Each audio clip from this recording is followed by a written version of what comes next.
आप सबको मेरी राम राम। आज हम बुधवार व्रत कथा सुनेंगे। बुधवार व्रत कथा क्यों महत्वपूर्ण है? ग्रह शांति तथा सर्व सुखों की इच्छा रखने वालों को बुधवार का व्रत करना चाहिए। इस व्रत में रात दिन में एक ही बार भोजन करना चाहिए। इस व्रत के समय हरी वस्तुओं का उपयोग करना श्रेष्ठ है। व्रत के अंत में शंकर जी की पूजा धूप, बेलपत्र आदि से करनी चाहिए। साथ ही बुधवार की कथा सुनकर आरती के बाद प्रसाद लेकर जाना चाहिए। बीच में ही नहीं जाना चाहिए।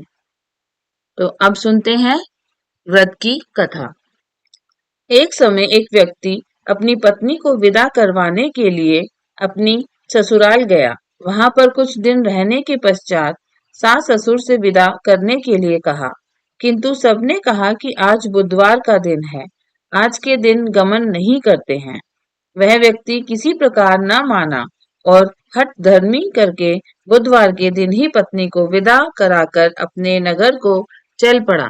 राह में उसकी पत्नी को प्यास लगी तो उसने अपने पति से कहा कि मुझे बहुत जोर से प्यास लगी है।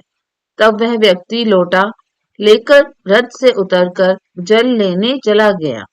जैसे ही वह व्यक्ति पानी लेकर अपनी पत्नी के निकट आया तो वह यह देखकर आश्चर्य से चकित रह गया कि ठीक अपनी ही जैसी सूरत जैसा तथा वैसी ही वेशभूषा में एक व्यक्ति उसकी पत्नी के पास रथ में बैठा हुआ है।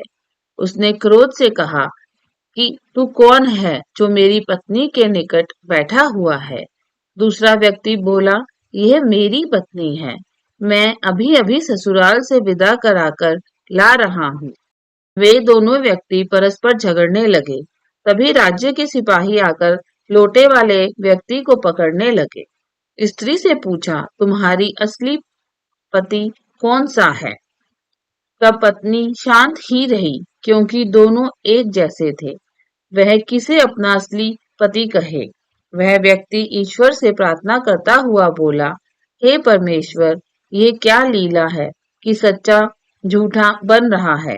तभी आकाशवाणी हुई कि मूर्ख, आज बुधवार के दिन तुझे गमन नहीं करना था, तूने किसी की बात नहीं मानी।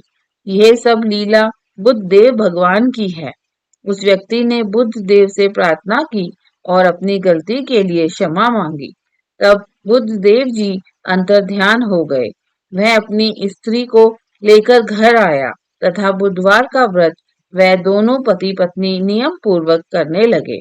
जो व्यक्ति इस कथा का श्रवण करता तथा सुनाता है, उसको बुधवार के दिन यात्रा करने का कोई दोष नहीं लगता है। उसको सर्व प्रकार के सुखों की प्राप्ति होती है। जय बुद्ध महाराज।